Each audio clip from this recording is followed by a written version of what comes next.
Alors, ce matin, on a eu une conférence qui était tournée sur les parcours, sur des gens qui sont passés par des DIAC, par des dispositifs de soutien, qui avaient aussi cette vision de dire la transformation numérique.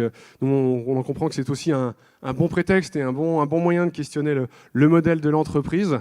Et là, on va continuer, mais en tirant le fil un peu plus sur des sujets liés à la formation, à la fois la formation des cadres, la formation des salariés, et la façon dont elle questionne évidemment aussi le dirigeant, qui lui aussi doit être en formation permanente sur ces sujets. Donc on va commencer avec un petit chapeau. Et pour ça, je vais appeler plusieurs intervenants sur la scène, avec un mix entre des organismes de formation, des écoles, mais aussi d'entreprises. Donc j'ai appelé Laurent Adam et Émilie Basque de l'UIMM Nouvelle-Aquitaine, et notamment de son pôle formation, de nous rejoindre. Je vous propose pour l'instant de vous asseoir. On les applaudit, ils sont motivés, ils étaient déjà sur scène. On les remercie. Je vais appeler aussi le groupe Cassou avec Xavier Bouquert et monsieur Frédéric Lanus. Je vous propose de nous rejoindre sur scène. Merci. Et puis on a aussi Loïc Ariette de l'ESCA qui nous rejoint. On va tous se mettre sur la scène et puis ensuite vous parlerez les uns et les autres. Et je vais vous proposer aussi à Clara et Valentin Morel de Locomotive, qui nous parlera aussi de l'expérience Castor, de venir aussi sur les canapés. Alors pour qu'on soit à l'aise en termes de place, oui, je vais proposer d'emblée, je vous en prie, allez-y, à Émilie Basque et Laurent Adam de nous rejoindre sur cette petite table. Je vous en prie, prenez les chaises. Alors vous sortez à l'instant tous, vous étiez tout à l'heure sur un atelier qui était proposé justement par l'UIMM, et vous étiez intervenant, vous avez pu permettre de montrer un certain nombre de technologies ou d'expériences menées entre le pôle formation et les entreprises qui sont adhérentes à l'UIMM. Peut-être que ça vaut le coup que vous nous rappeliez quelle est votre mission à la fois sur le pôle formation, sur les dimensions du CFAI et de l'AFPI, et de nous dire à quel point sur les sujets très liés au monde de l'industrie, quels sont un peu vos rôles respectifs. Oui, volontiers, Antoine. Hop. Allez-y, vous en prie. Vous avez le retour ici aussi. Voilà, si c'est vous qui zappez du coup les diapos. Tout à fait, c'est moi qui zappe. Mettez celle-ci. Hein. Très bien, c'est parti. Allons-y. Voilà, la suivante aussi. Voilà.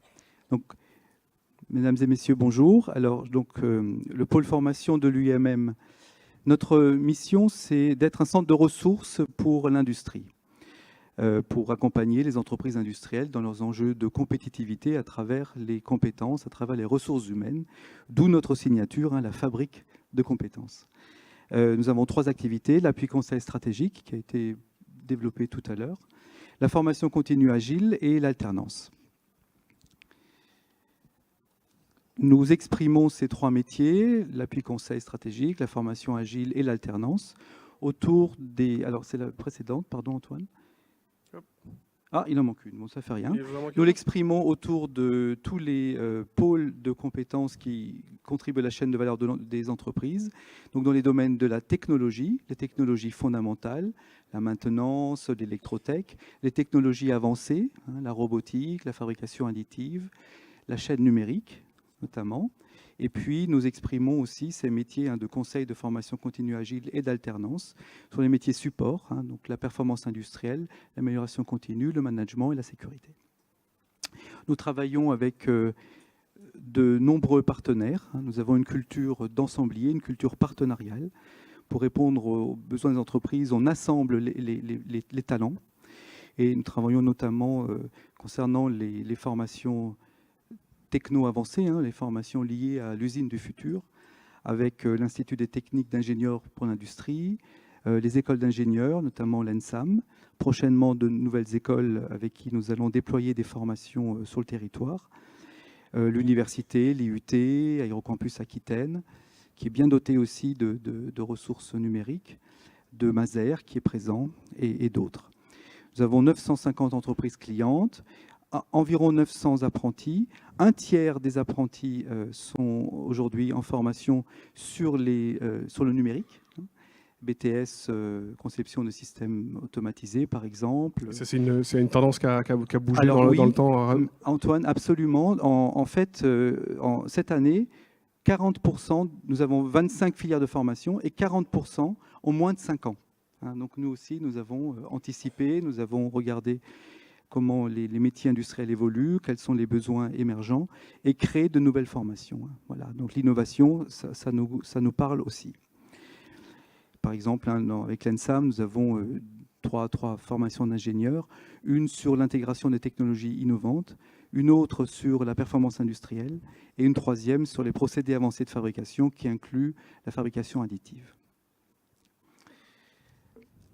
Les plateaux techniques, donc nous avons aussi avec l'appui de la branche professionnelle, des entreprises, mais aussi de la région, avec des financements PIA aussi, hein, on a été assez volontariste, pu obtenir depuis 3 ans donc, des financements qui nous ont permis d'upgrader nos plateaux techniques et de pouvoir proposer aujourd'hui aux industriels des plateaux techniques modernes, performants, des logiciels de simulation aussi, toujours dans ce but hein, d'être un centre de ressources pour l'industrie. Ça, vous le proposez à la Maison de l'Industrie notamment? Absolument, hein, notamment à Bruges, à la maison mère hein, du pôle formation, mais nous avons 4 autres établissements en Aquitaine.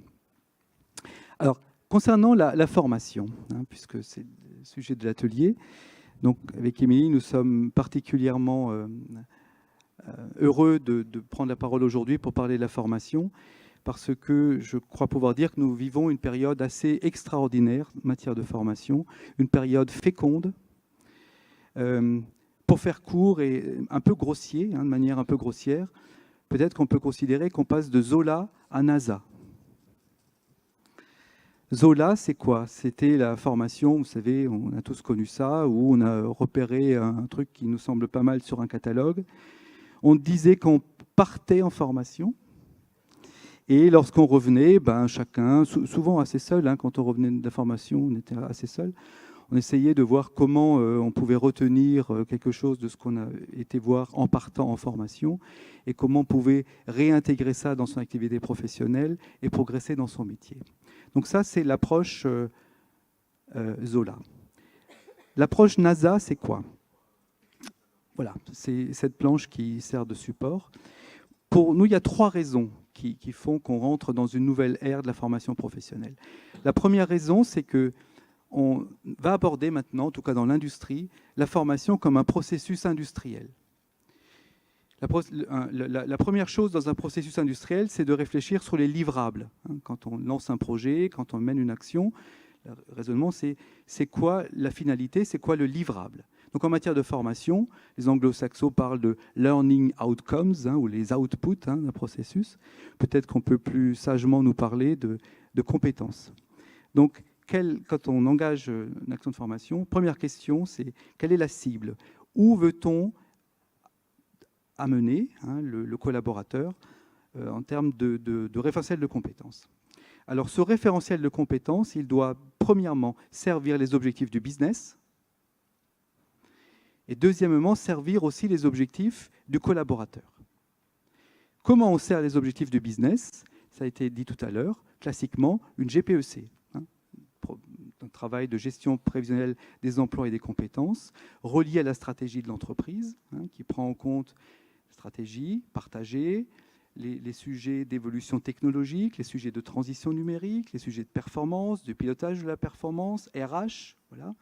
Donc ce travail de diagnostic et puis ensuite d'orientation stratégique, hein, de vision et déploiement stratégique, contient une dimension GPEC, si on le fait bien, et cette GPEC donne le ton hein, sur les métiers, l'évolution des métiers, et de quoi le business a-t-il besoin en termes de savoir, de savoir-faire et de soft skills. Et donc, ce que j'en comprends, c'est que dans les entreprises que vous avez adhérentes, de plus en plus, la partie numérique devient un sujet important, à la fois peut-être sur une partie liée à la production, à l'aspect technologique, mais peut-être aussi à d'autres types de savoir-faire. Nous avons vu dans le workshop de tout à l'heure, ceux qui ont eu le plaisir d'être ici avec nous tout à l'heure, tous les exemples concrets hein, de techno qui pénètrent là dans les entreprises industrielles et qui apportent des gains à l'entreprise. Hein. Donc toutes ces technos font bouger les métiers, hein, font bouger les compétences individuelles, collectives, et nécessitent hein, qu'on fasse ce travail d'analyse, d'anticipation, hein, de gestion prévisionnelle des emplois et des compétences. Ouais. Et effectivement, nous faisons à peu près sur une année, à peu près 100 missions de prestation d'accompagnement, d'appui conseil d'accompagnement. Et Émilie, quelle proportion, enfin, dans toutes ces missions, il y a une ou plusieurs des composantes numériques, technologies numériques qui ont été évoquées tout à l'heure. Donc ça, c'est un constat, voilà, Oui. un avancement maintenant fort sur ces sujets numériques. Ah oui. Peut-être, parce qu'on va pas avoir un temps incroyable, peut-être faire comprendre aussi, du coup, les entreprises qui viennent vous rencontrer et avoir cette demande-là, c'est quelque chose qui est de plus en plus marqué, que vous pouvez leur répondre de quelle manière, quels sont aussi peut-être les dispositifs, y compris d'ailleurs financiers, qui leur permettent d'accéder à ça. Alors, ok Antoine. Alors, donc justement, NASA, parce que maintenant on part du référentiel. Quelle est la cible? Bon pour le business, bon pour les individus. Alors, bon pour les individus, pourquoi j'évoque ça? Parce que l'individu qui va développer ses compétences, il a aussi envie de trouver son compte et de rattacher son portefeuille de compétences à quelque chose de normé, à des référentiels, de certification. Et à ce titre-là, on trouve aujourd'hui, alors vous pouvez bien mettre la suivante, on reviendra sur celle-ci, par exemple dans l'industrie, voilà une liste de, je ne sais plus combien, peut-être 9 ou 10, certificats de qualification paritaire de la métallurgie, des CQPM. Les 8 derniers ont tous aussi moins de 3 ans. Donc ça montre aussi que les branches professionnelles, les partenaires sociaux, travaillent actuellement pour élaborer des référentiels métiers de certification spécial numérique, en fait, up-to-date par rapport aux enjeux numériques. Vous voyez, tout à l'heure, vous évoquiez le statisticien avec Sona Design, je crois. Et puis, vous avez le chef de projet PLM. On peut faire le lien avec Dassault Systèmes, puisque on est tout à fait là-dedans. Le chargé d'intégration robotique, le technicien de maintenance productive par rapport aux enjeux d'IOBIA, par exemple. Donc, on a aujourd'hui en magasin des référentiels qui peuvent venir en appui des parcours de professionnalisation. Très bien, c'est quand même une tendance importante depuis maintenant 3 ans qu'on fait le Transfonum ici, par exemple.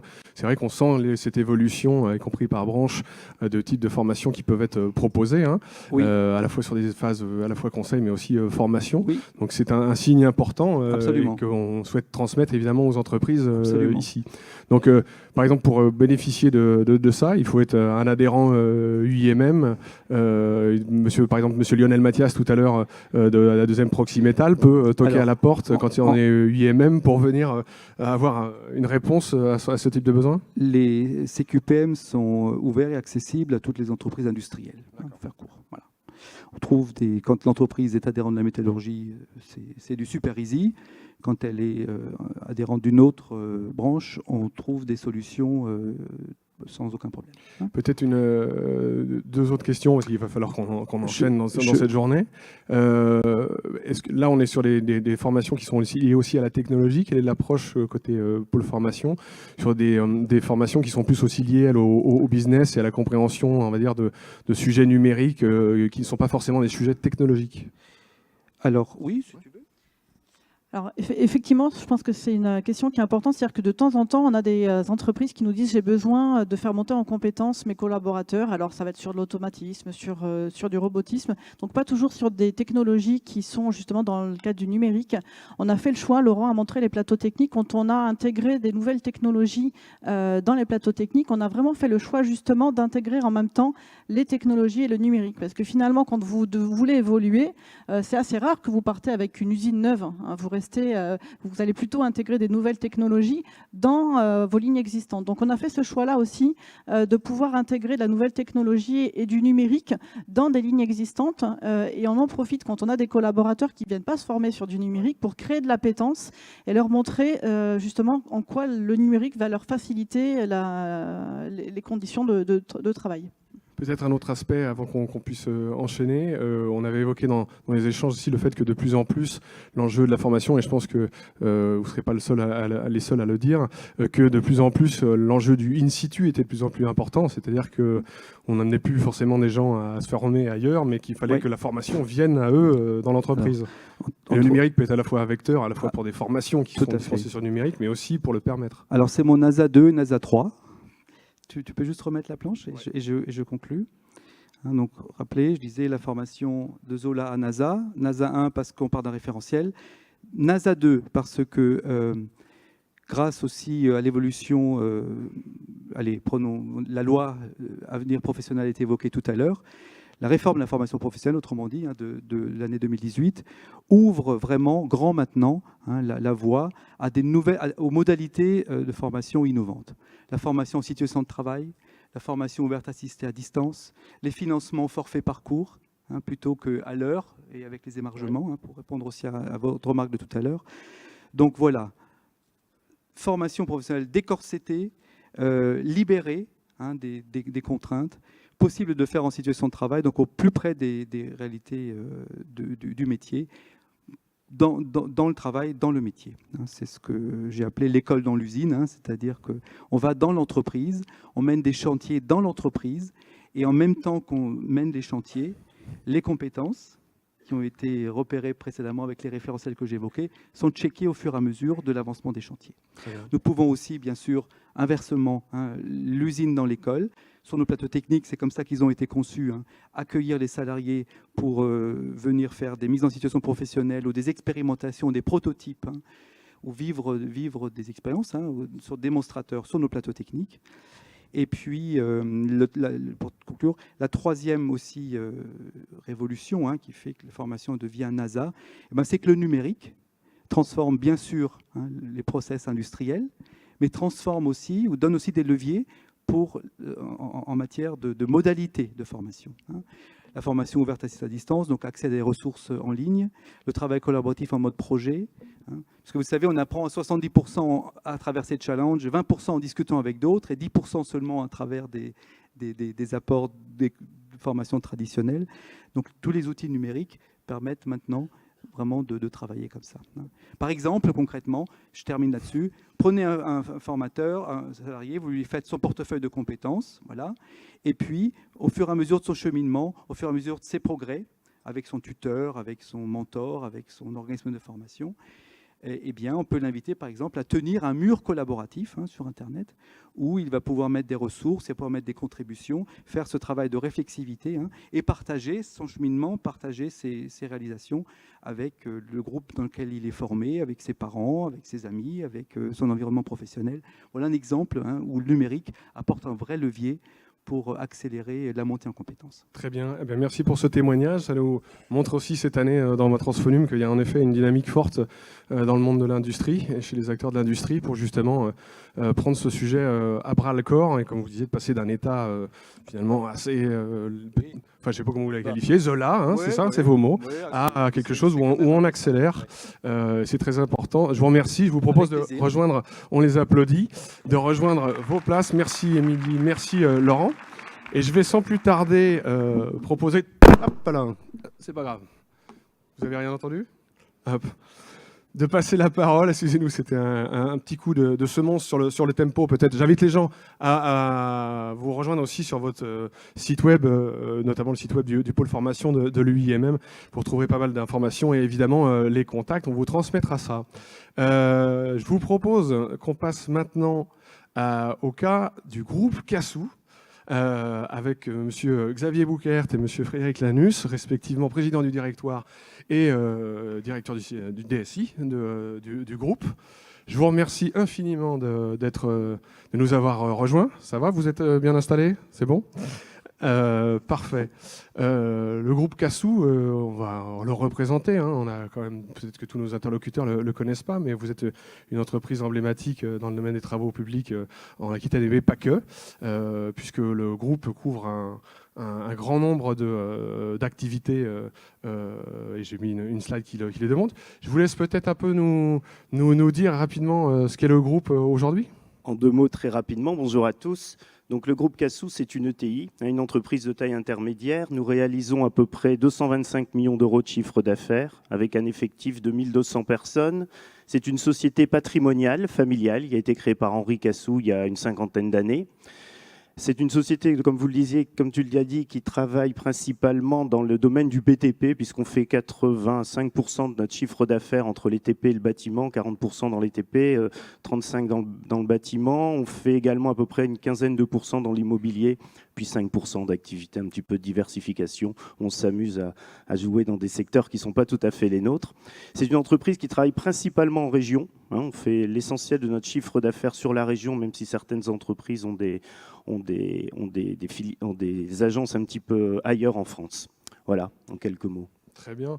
Le groupe Cassou, alors on peut mettre une petite vidéo, s'il te plaît, Jérôme, qui illustrera aussi, pendant qu'on est en train de parler, les métiers du groupe. Tu me permets peut-être pour comprendre la suite, c'est qu'on est aussi également une entreprise, comme vous le voyez, qui a beaucoup de filiales. C'est-à-dire que pour faire 230 millions de chiffre d'affaires, on a 33 sociétés. Parce qu'on a un principe, c'est que les dirigeants de nos activités sont à la fois mandataires sociaux de leur société et actionnaires de leur société. Donc ce qui fait qu'on a un certain nombre de sociétés, ce qui, dans les problèmes notamment de numérisation, rend les choses un petit peu différentes.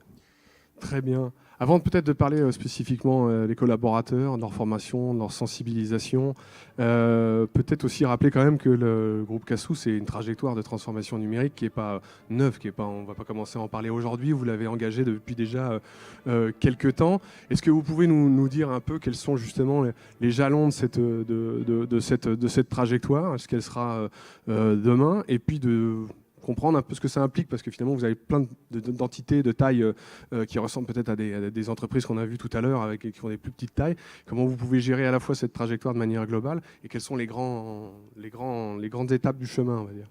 C'est vrai, comme tu le dis, on a débuté notre transformation digitale sans vraiment le savoir, puisqu'à partir de 2003, Henri Cassou, le fondateur du groupe, nous a un peu tous réunis en nous disant voilà, il faut mettre en place un outil qui va nous permettre de travailler tous ensemble pour faire la préparation de chantier. Donc tu vois, on est loin de la transformation digitale, mais on s'engage vers une réflexion commune sur l'utilisation d'un outil qui va transformer nos organisations et petit à petit nous permettre d'être plus performants. Donc ça, c'est 2003. On s'aperçoit très rapidement que ce module ne suffit pas, il faut l'étoffer. Donc on commence à écrire un ERP BTP dans un environnement client-serveur assez classique. Et puis, comme le disait Xavier, on a une organisation avec beaucoup de filiales, beaucoup d'entités, beaucoup d'activités. Et on a vite compris que le cloud serait pour nous une solution pour nous permettre de déployer plus rapidement, de former plus rapidement et de lancer des activités plus rapidement. Donc à partir de 2010, on s'est vraiment intéressé au cloud. On a signé avec Google pour toute la partie G Suite aujourd'hui, ça s'appelle comme ça. Et puis à partir de 2010, voilà, on a commencé à enclencher vraiment une forme de transformation digitale. Et donc, à partir de 2012, on a constitué un vrai comité de réflexion et de pilotage pour notre RPBTP. Tu pouvais continuer. Oui, c'est vrai que 2012, c'est la première étape de notre transformation. Tu peux remettre les slides, s'il te plaît, Jérôme? Parce qu'on a véritablement créé un comité de pilotage autour de la création de notre ERP. Et ça a fonctionné, je pense, parce qu'on s'est basé sur cinq items importants. Le premier, c'est qu'on a pris une décision collective. Alors maintenant, ça paraît bateau, mais pour nous, ce n'était pas aussi évident que ça. On a regroupé l'ensemble des dirigeants de nos filiales et on leur a posé deux questions. Un, est-ce que vous voulez aller vers quelque chose qui soit commun à tout le monde? Et si oui, vers quel produit est-ce qu'on va aller? Donc ça a donné tout de suite une implication très forte de la part de chacun des dirigeants, qui en l'occurrence sont les acteurs. Le deuxième, c'est qu'on l'a fait directement, on a considéré que c'était un projet de direction de la société et pas un projet de DSI.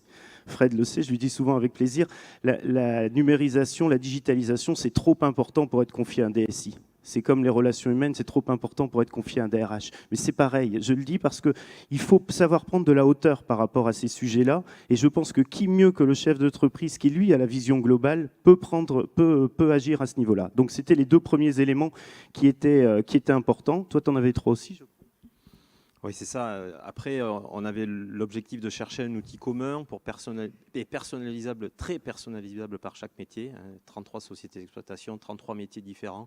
Pour mettre tout le monde dans le même outil, c'était compliqué. Donc, on a fait le choix de la solution Salesforce, de leur plateforme. Outils cloud, outils collaboratifs, outils personnalisables. Outils qui nous permettaient également de maîtriser son évolution, puisqu'on a conservé nos compétences en interne pour pouvoir développer ce produit. Et enfin, ce qui était également nouveau, et ça va dans le sens de ce que dit Xavier, c'est que ce n'est pas un projet de SI, c'est vraiment un projet piloté par la direction générale, et c'est un projet qui vient des utilisateurs. Les métiers ont de suite intégré ce projet et nous ont permis d'entrer, de pouvoir répondre à leurs besoins. Et chaque fois qu'on ne les a pas intégrés, d'ailleurs, on s'est rapidement trompé sur le sujet. Oui, donc systématiquement, dans les comités de pilotage là, que vous les avez mis en ateliers. place, vous les avez intégrés. Et d'ailleurs, vous m'expliquiez que ça contribuait aussi d'une certaine manière à la formation de certains ambassadeurs pour qu'ils Complètement. soient associés à la démarche dès le début. Complètement. Accepter le changement, c'est quand vous dites, vous formez des utilisateurs en leur disant, voilà, ce module, il a été fait par d'autres utilisateurs qui sont experts dans votre domaine, ils ont plus de facilité à l'accepter que quand on leur dit, ben voilà, c'est l'outil qu'on a réfléchi pour vous, maintenant vous allez l'utiliser. Ça marche pas, ça ne fonctionne pas. Et donc entre 2013 et 2018, on a pratiquement terminé d'écrire notre RPBTP entre le cycle vente, le cycle achat et le cycle chantier. Donc aujourd'hui, on est dans notre transformation digitale. Alors vous évoquez quand même plus récemment aussi un virage quand même dans l'approche. On en reparlera cet après-midi dans un atelier d'ailleurs très centré sur l'approche centrée utilisateur, sur le fait que vous dites que dans cette trajectoire finalement il y avait peut-être quand même deux, trois écueils et qu'il y a un point justement il y a une méthodo et un design sprint que vous avez fait l'année dernière, si je ne dis pas de bêtises, qui a contribué un peu à changer aussi la focale. Est-ce que vous pouvez nous dire déjà très rapidement ce que c'était que cet événement, on va dire, et ce que ça a entraîné dans vos décisions? Ouais, c'était vraiment un événement.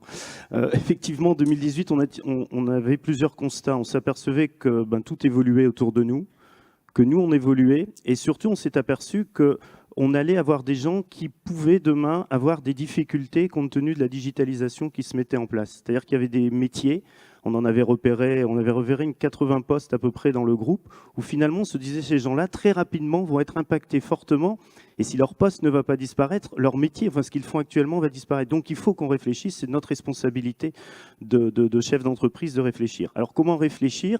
On ne savait pas trop, et donc on a décidé de recourir à une méthode que connaissait Frédéric avec le cabinet Expertise, qui est un design sprint. Quand on a dit qu'on allait rassembler le directoire, 3 personnes, la vice-présidente du conseil de surveillance, le directeur donc le DSI, ça j'ai pas eu trop de mal à le convaincre, et le directeur et la directeure de la compta et de la gestion, et qu'on allait passer 3 jours ensemble à réfléchir à la digitalisation, il y avait 2 camps.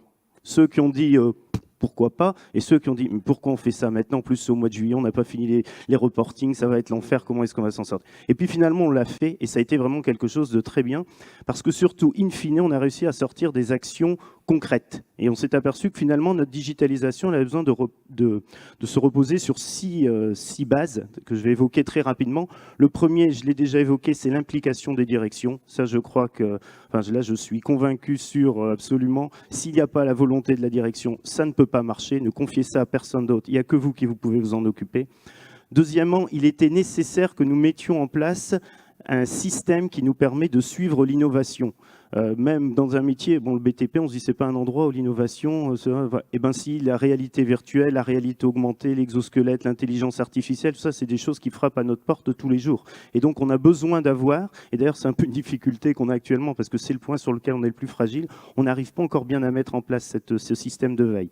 Troisièmement, il nous fallait des nouvelles méthodes de travail. Vous êtes beaucoup à être adeptes du collaboratif, du participatif. Nous, on ne l'était pas trop. On croyait que ça diminuait les strates verticales de hiérarchie avant de s'apercevoir, ça augmentait l'horizontalité de l'information. Donc voilà, il a fallu qu'on comprenne ça une fois qu'on l'a mis en œuvre et maintenant c'est vraiment quelque chose de positif. Il y avait un 4e objectif qui était tout de même de conserver nos valeurs parce que derrière tout ça, il ne faut pas qu'on perde ce qu'on est. On a des valeurs humaines notamment qui sont très, très fortes dans le groupe, il fallait les conserver.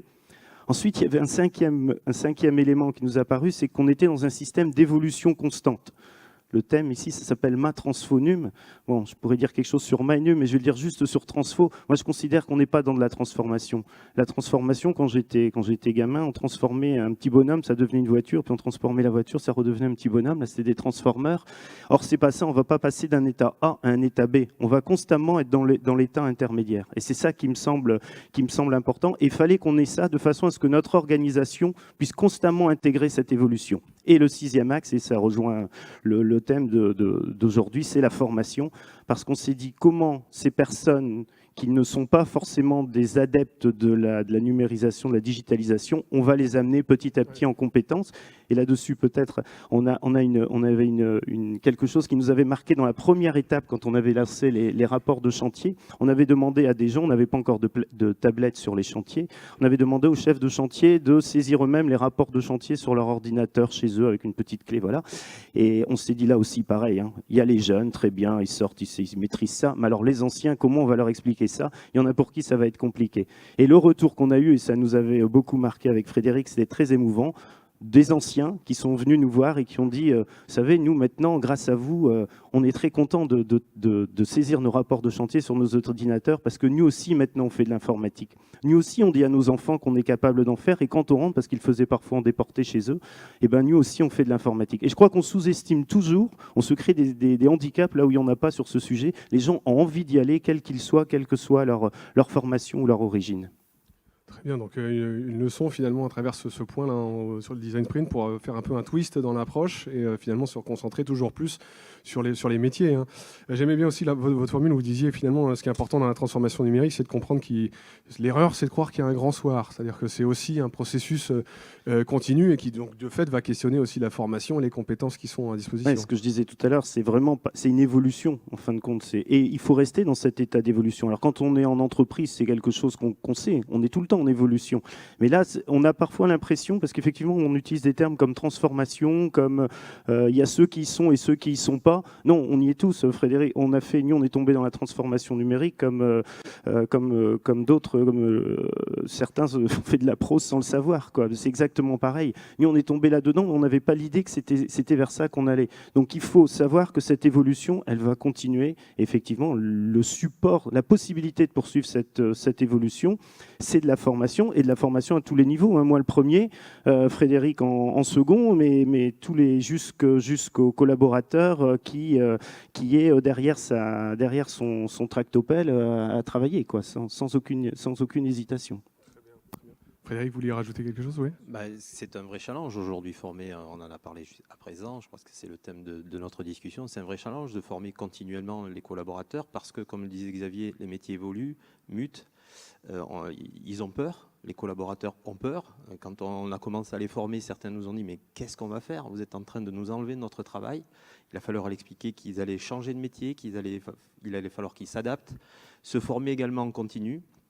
Donc ça, c'est quelque chose que nous avions sous-estimé au départ. On avait sous-estimé, on pensait qu'une fois qu'on les formait à l'outil, on passait à la suite. On changeait de module et on amenait un nouveau module. C'est pas vrai du tout, parce que la transformation digitale a un tel impact sur les organisations, un tel impact sur les métiers, sur le métier du collaborateur, que si vous ne l'accompagnez pas à moyen terme et à long terme, en lui expliquant vers où on veut l'amener, il y a des fois que certains sont en mode panique. Et d'autres s'en vont, quittent l'organisation. Et ce n'est pas le but, parce que c'est quelquefois des talents qu'il suffit de former et d'accompagner. Alors justement, en parlant de talent, après il y a peut-être d'autres aspects qui sont peut-être liés moins au métier des chantiers, mais qui sont liés aussi au métier de l'IT et de votre service, on va dire. Est-ce que vous disiez tout à l'heure que vous aviez fait un choix technologique spécifique et une colonne vertébrale de l'entreprise informatique est spécifique. Est-ce que vous avez justement des besoins, des compétences spécifiques faciles à trouver sur le territoire? Ça aussi, c'est un enjeu pour le groupe. De toute façon, aujourd'hui, on sait tous que on cherche des développeurs partout, on cherche des chefs de projet partout, des gens qui sont capables, des collaborateurs capables de nous accompagner sur la formation et être capables de nous écrire du contenu, de former des gens avec de bonnes méthodes pédagogiques. C'est compliqué. Donc, c'est sûr que la colonne vertébrale que nous avons choisie, qui est Salesforce, nous accompagne. C'est un vrai partenariat qu'on a avec eux. Ils nous accompagnent dans ce sens-là parce qu'ils ont des outils qui nous permettent aujourd'hui de former nos collaborateurs sur leur technologie. Ils ont un outil qui s'appelle Trailhead, que certains peut-être connaissent, qui permet d'appréhender l'outil, de se former, de même se certifier. Et sur cet exemple-là, nous, on réfléchit aujourd'hui à mettre un outil équivalent permettant d'accompagner un chef de chantier, parce qu'un chef de chantier n'est pas là que pour faire un chantier, il est là aussi pour avoir des tâches numériques et des tâches qui sont nouvelles Et donc l'accompagnement continu va être très important. D'accord, donc de l'auto-formation finalement des salariés poussée par un outil et une brique digitale interne? Absolument, donc on est en phase de réflexion, hein, un outil qui permettra d'avoir un contenu simple, avec un quiz à la fin nous permettant de contrôler qu'il a bien compris, avec des notions de points, de badge et de certification derrière. Dans une approche beaucoup plus globale, c'est-à-dire qu'on peut y inclure des éléments certes liés à l'informatique, mais on peut inclure des éléments par exemple liés à la sécurité, avec voilà, que faut-il faire dans telle situation, que faut-il faire avec des jeux, avec des points à la fin où on a des badges ou on n'a pas de badge. Voilà, on essaie de réfléchir à ce sujet-là. Mais un outil qui nous permet de nous assurer que le collaborateur passe par ces étapes et de s'apercevoir qu'il les a intégrées non seulement intellectuellement, mais aussi dans son application de tous les jours, dans son métier. Ok, donc avec ce suivi-là aussi. Très bien. Écoutez, je vous remercie beaucoup pour cette intervention, très axée sur l'humain et la prise en compte des collaborateurs.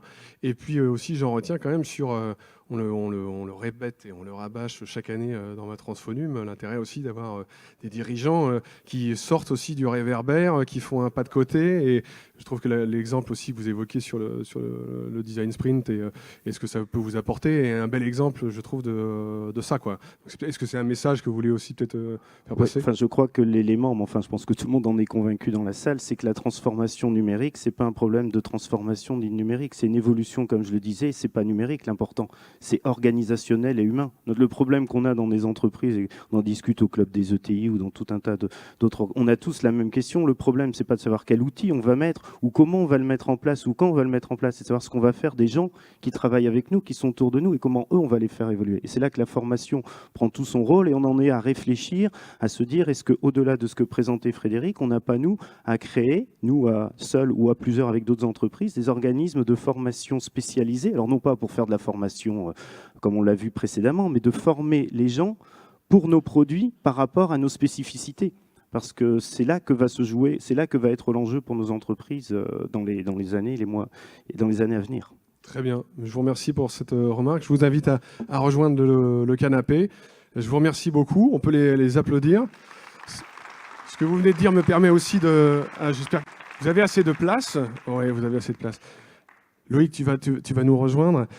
La dernière remarque me permet aussi de dire que il y a aussi une démultiplication, alors sur les sujets de formation, mais aussi sur les sujets de conseil, d'actions par branche. Hein.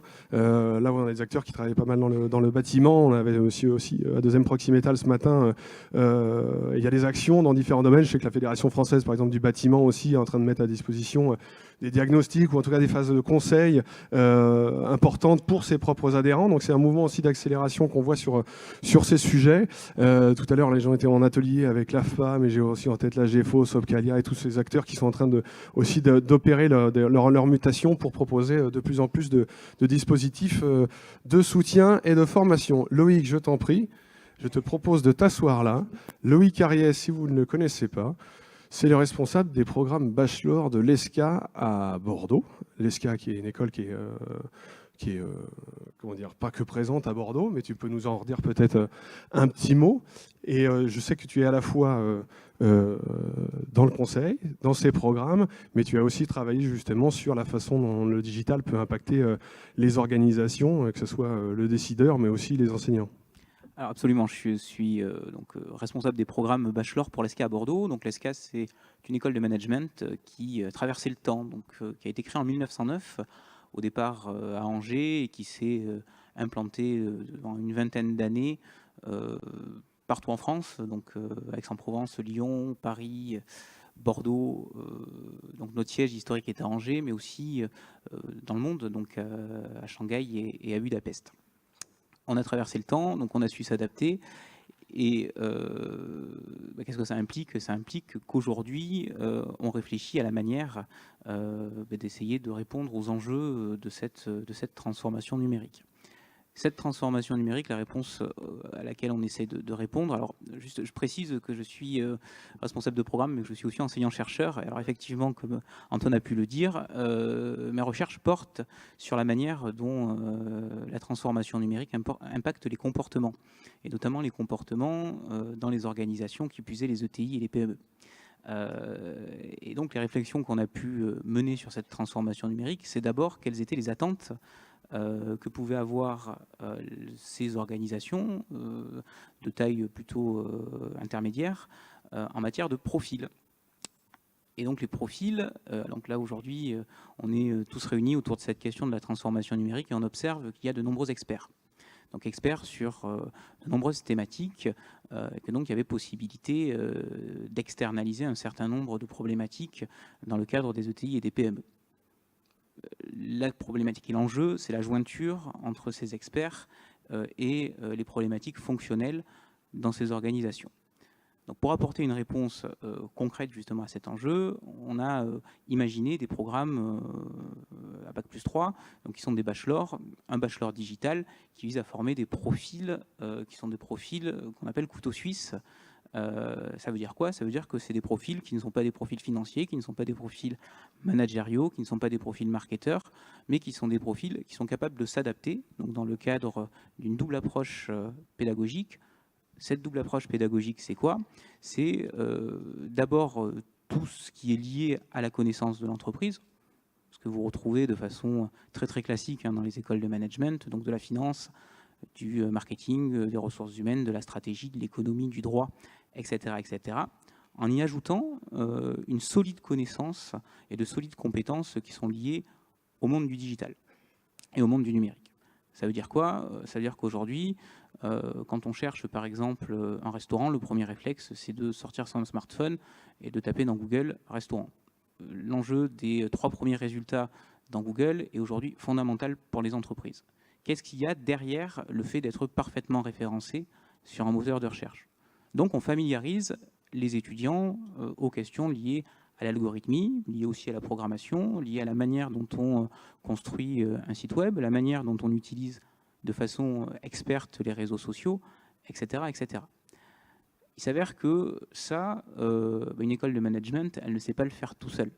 Donc la dimension très polyvalente et très couteau suisse finalement de ces profils, c'est aussi une frontière qui tombe et une réflexion que les institutions de formation et les écoles ont eue sur elles-mêmes en se disant qu'une approche monodisciplinaire n'était pas suffisante.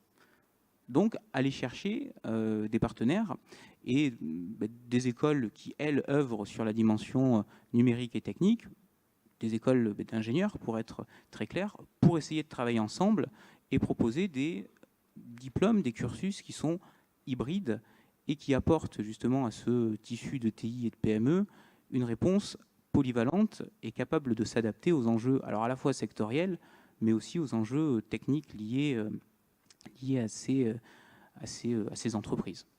Et enfin, ce que tu dis rebondit bien aussi avec des échanges qu'on avait eus, je pense notamment avec M. Woukert, sur le fait que vous cherchez aussi de plus en plus des profils qui sont totalement polyvalents et des gens qui sont dans le métier mais qui vont être de plus en plus, j'allais dire, versatiles et polyvalents dans leurs compétences. On retrouve ce discours et cette demande de manière récurrente. Disons qu'en fait, il y a une réalité, c'est que le numérique et la digitalisation, ça impacte notre métier d'enseignant de façon très concrète. C'est-à-dire qu'aujourd'hui, on ne peut plus se permettre d'arriver dans une salle de cours et de dérouler pendant 3 heures des connaissances conceptuelles et théoriques. Ça ne fonctionne plus, et de toute façon, quiconque sait utiliser à peu près correctement les bons outils de recherche d'information est capable de reconstituer n'importe quel cours et n'importe quelle connaissance. Donc, plutôt que de s'attarder sur les connaissances, on essaye de focaliser sur les compétences. Les compétences, les outils, les questions liées aussi, comme on l'a évoqué tout à l'heure, aux soft skills, donc le savoir-être. C'est fondamental, le savoir-être, et le savoir-être, ça passe par des choses qui sont et qui semblent, pour une certaine génération, du b.a.-ba, mais qui, pour la génération arrivante, est quelque chose de fondamental. Savoir écrire, savoir s'exprimer à l'oral, être capable de faire preuve aussi dans les organisations. On a parlé beaucoup d'humain. L'humain, c'est l'empathie. Donc, c'est des choses sur lesquelles on peut travailler dans le cadre de modules en fait, adaptés aux questions de travail en groupe, de la dynamique des groupes, au travail en autonomie. Ça implique quoi? Ça implique qu'en ce moment, c'est la Chandeleur. Pour faire des crêpes, on tape crêpes dans YouTube. Et là, on a une recette de crêpes qui ressort. Donc ça, c'est vrai pour faire des crêpes. mais c'est aussi vrai pour apprendre la programmation, c'est aussi vrai pour apprendre la comptabilité, c'est aussi vrai pour apprendre les rudiments du marketing digital. Oui, et ça vient aussi se confronter à, très souvent dans le digital, on avait tendance à dire que quand on était une entreprise qui était plutôt dans le B2C, on était impacté plus rapidement par les enjeux du digital, de la relation client, etc. Et moins quand on était une entreprise B2B. Mais là, sur ces questions et ce type de compétences à disposition diffuses dans l'entreprise, là, tout le monde est logé à la même enseigne. On va retrouver les mêmes types d'usages et le même type de besoins. Alors, sur les usages, alors absolument, mais c'est surtout, au-delà finalement de la connaissance pure et théorique, je pense que la mission d'une école, de l'enseignement supérieur, ça devrait être vraiment d'insister sur les éléments culturels. Alors, comment on fait ? Au lieu de dérouler le cours de façon très conceptuelle, comme j'ai pu le dire tout à l'heure, on essaie de plonger les étudiants dans des choses très concrètes. Donc, on les invite à faire. Ça passe par des serious games, par la réalisation de projets très concrets pour le compte d'entreprise, en insistant sur les dimensions liées à l'empathie, à la dimension humaine aussi qui est derrière ces projets. Et ensuite, l'enseignant qui finalement se situe entre l'enseignant, le coach et le mentor, est là pour accompagner les étudiants dans la réalisation de ces projets concrets, avec une visée derrière, un discours qui est, voilà, tu as fait, derrière ce que tu as fait, et donc c'est la prose de M. Jourdain, et on en parlait tout à l'heure, la prose de M. Jourdain, c'est voilà ce que tu as fait. Et voilà quelles sont les connaissances adossées à la mise en œuvre très opérationnelle du projet que tu viens de réaliser. Donc en fait, c'est l'entonnoir inversé. Traditionnellement, et je suis passé par les bancs de l'université, qui plus est de la fac de droit. La fac de droit, c'est un cours d'amphithéâtre. C'est très bien, c'est utile aussi, mais là, on essaie d'apporter quelque chose d'autre. 3 heures de conceptuel versus, là, sur ces étudiants qui ont des profils aussi bien spécifiques, essayer de leur forger, en 1 heure de cours, une compétence opérationnalisable dans un contexte de l'entreprise. Donc le contrat, moi, avec les étudiants qui sont aujourd'hui à l'ESCA en bachelor, c'est de leur dire 1 heure de cours, une compétence que tu peux mobiliser dans un contexte d'entreprise. D'accord, donc c'est être le plus concret possible et de faire tomber un certain nombre de frontières entre du stratégique et de l'opérationnel, du spécifique, du polyvalent. Enfin, c'est ce que j'en comprends, c'est un rebattage de cartes, on va dire, dans la relation entre l'enseignant et l'élève. Absolument. Alors c'est aussi, parce qu'on est sur de la formation Bac+3, qui a une visée alors très locale d'un point de vue de l'insertion professionnelle, très ETI, très PME, et il s'avère que dans une ETI PME, alors c'est mon terrain de recherche plutôt en tant que scientifique qui parle, sont des entreprises dans lesquelles il y a une nécessité de profil capable de passer de ces questions opérationnelles vers les questions stratégiques, de façon très rapide et finalement très itérative. Ça veut dire quoi ? Alors de nombreux jeunes et de nombreux étudiants veulent être entrepreneurs. C'est quelque chose qui fait rêver, avec le parcours finalement du start-upper qui réussit, qui valorise et qui vend son entreprise. Pour être entrepreneur aujourd'hui et pour lever des fonds, il faut savoir tout faire. Pour développer une appli, alors effectivement, on peut le faire seul, on aura nécessairement besoin à un moment donné d'un développeur, mais derrière son appli, il faut la vendre. Pour la vendre, on peut faire du crowdfunding, du financement participatif. Pour faire une campagne de crowdfunding, de financement participatif, vous devez maîtriser les rudiments des réseaux sociaux, vous devez maîtriser les rudiments de la vidéo, parce qu'on le sait, le contenu qui fonctionne sur le web, c'est le contenu vidéo. Vous devez aussi comprendre les rudiments de la finance pour faire un business plan qui tienne la route, etc., etc. Donc vous devez être polyvalent. La société d'aujourd'hui, et on l'observe, effectivement, il y a les experts, mais le digital induit in-house dans les organisations ETI, PME, plutôt des profils généralistes. Donc on est sur des généralistes de la transformation digitale. Très bien, ça fait un bon parallèle avec, je pense, un discours qu'on avait tendance aussi à pousser, et qui était toujours de dire que quand on est dans un point de contact avec des entreprises justement qui présentent des projets de transformation numérique, d'essayer toujours de retravailler le projet un peu à 360 degrés et de se poser des questions justement généralistes sur le sujet numérique et de voir comment elles vont connecter à des invariants de l'entreprise et comment le numérique viendra ou pas connecter à ces différents sujets. Peut-être une question avant qu'on passe à nos prochains intervenants.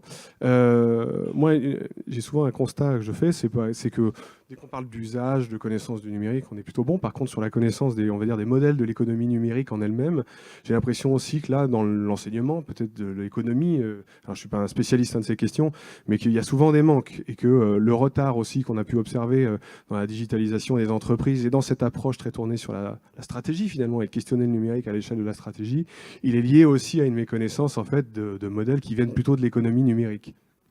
Disons qu'en fait, ce qui est nécessaire d'introduire aussi, alors ça c'est vrai dans les bachelors de l'ESCA parce qu'on le fait, mais je pense que ça devrait être étendu à l'ensemble de l'offre et des propositions de l'enseignement supérieur, c'est des cours de culture digitale.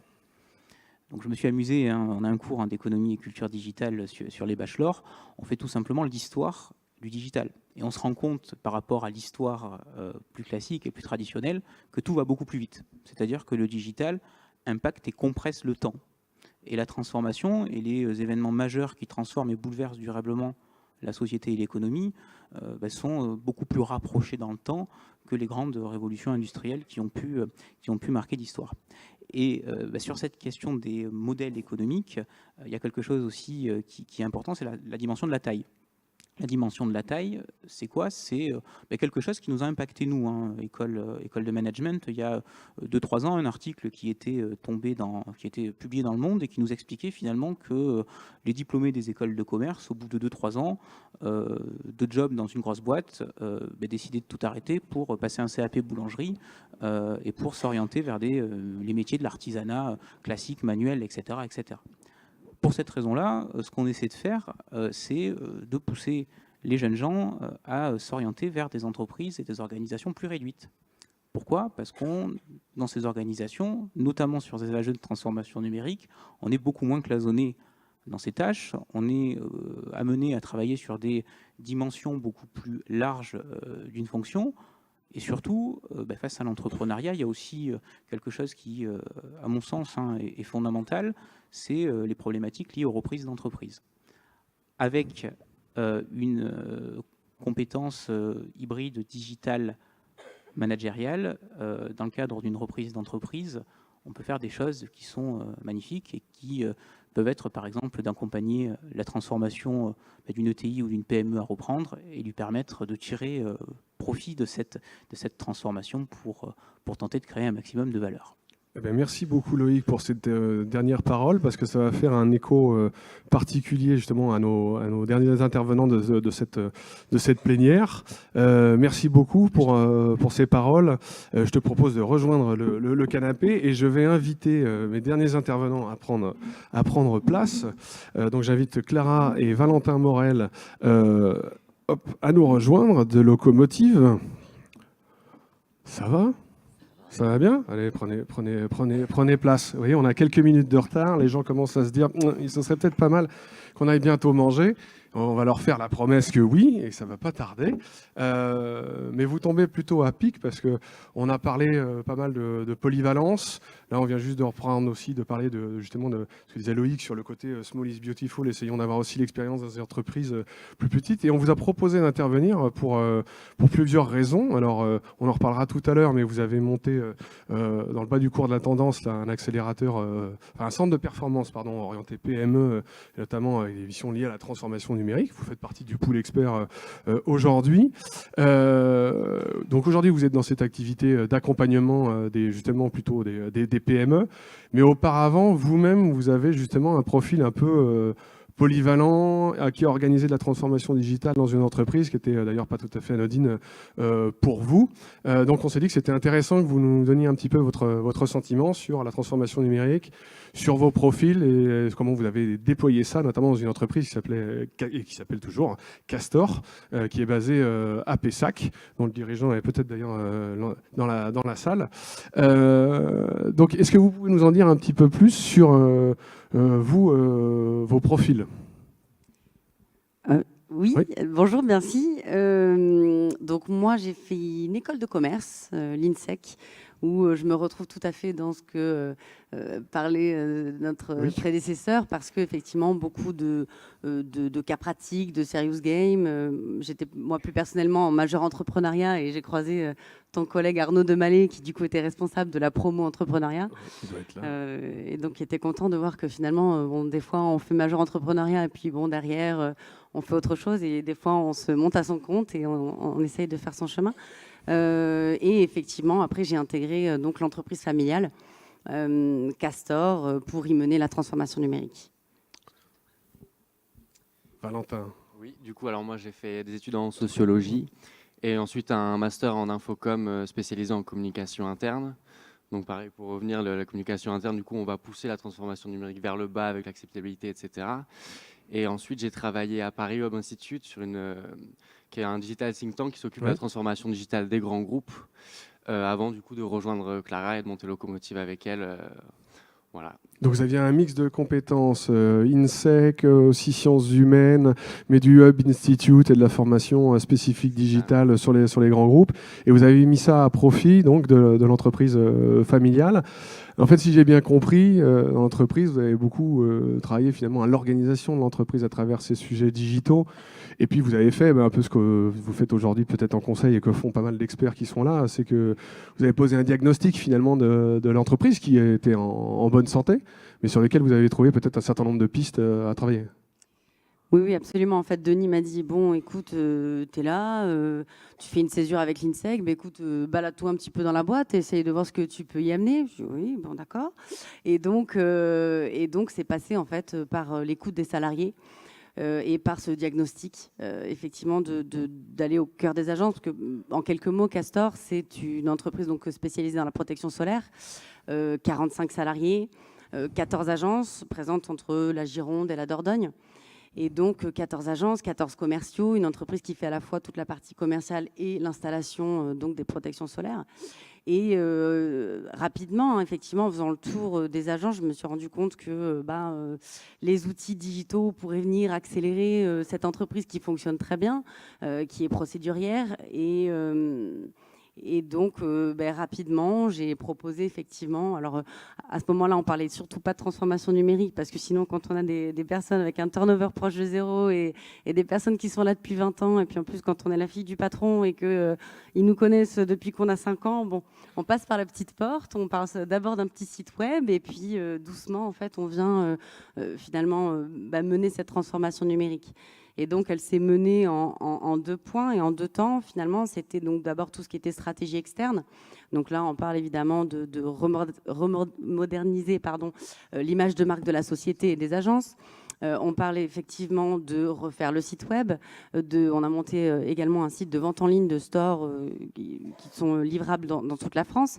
Et puis après, surtout, et ce qui était beaucoup plus passionnant, ça a été par le bas, effectivement, donc par des entretiens collectifs et individuels où Valentin est venu se greffer un petit peu au projet en stage pour faire des entretiens individuels des salariés et se dire, OK, comment est-ce qu'on peut optimiser leur emploi du temps et performer un petit peu la boîte, notamment au niveau des commerciaux. Et donc, ça se traduit comment ? Ça se traduit par, on arrête avec les grosses valises de tarifs et on passe tout le monde sur iPad.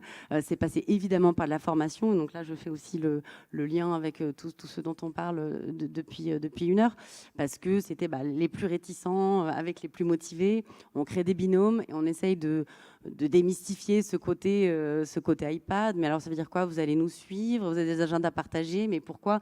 Non. Et donc, en fait, c'est par le bas, par des entretiens, qu'on s'est rendu compte et qu'on a eu envie, du coup, de mettre en place tous ces outils numériques et qui se sont soldés par le logiciel. C'est-à-dire qu'on a créé un logiciel métier. Oui.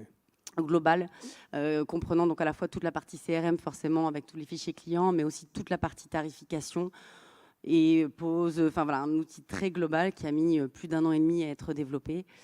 C'est la vision un peu transhumaniste de votre père qui veut y mettre son cerveau, c'est ça hein oui. Il veut mettre son cerveau finalement dans le logiciel, parce qu'on est dans un cas finalement aussi d'une reprise transmission. Enfin, c'était sur le cas d'une transmission. Ouais. Et donc l'idée, elle était quand même aussi de laisser l'entreprise digitaliser, réorganiser dans ce cadre-là.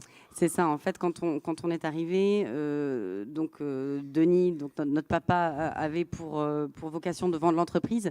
Et c'était compliqué parce que donc des salariés qui sont là depuis très longtemps et un cursus de recrutement. Et donc là, on rejoint tout à fait ce qu'on disait tout à l'heure, de recrutement qui était très long. Pour qu'un commercial en fait soit vraiment efficace, il fallait 18 à 24 mois pour qu'il puisse être autonome, travailler seul et ramener du chiffre d'affaires. Et par ce logiciel, justement, on a pu réduire ce pipe et qui fait qu'aujourd'hui, un commercial qui rentre a une plateforme intelligente qui réfléchit pour lui à bien des manières et lui permet d'être efficace assez rapidement.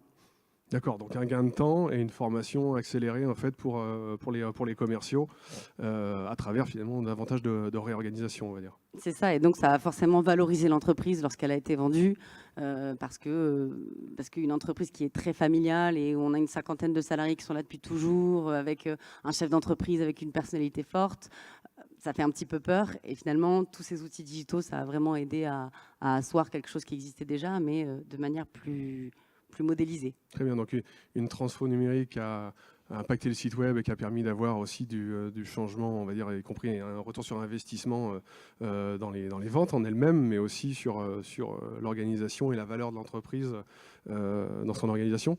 Valentin, tu voulais ajouter quelque chose ? C'est ce que disait tout à l'heure le dirigeant de 2AM Proxy Metal, c'est qu'il a rendu attractive sa société pour les jeunes en la transformant numériquement, et que nous, du coup, on a fait ça pour Castor, mais en amont, avant de la vendre, pour la vendre plus facilement aussi.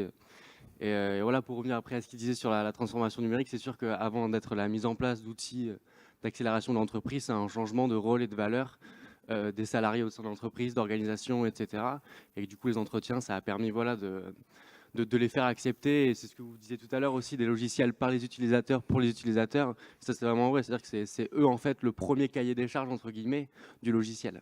Ouais, très bien. Bah, écoutez, je vous remercie. On est un peu contraint par le temps, donc je trouve que c'est un bon message aussi qu'on a eu dans la matinée, qui était à un moment donné de dire que la transformation numérique, ça contribue à la réorganisation et à la revalorisation de l'entreprise.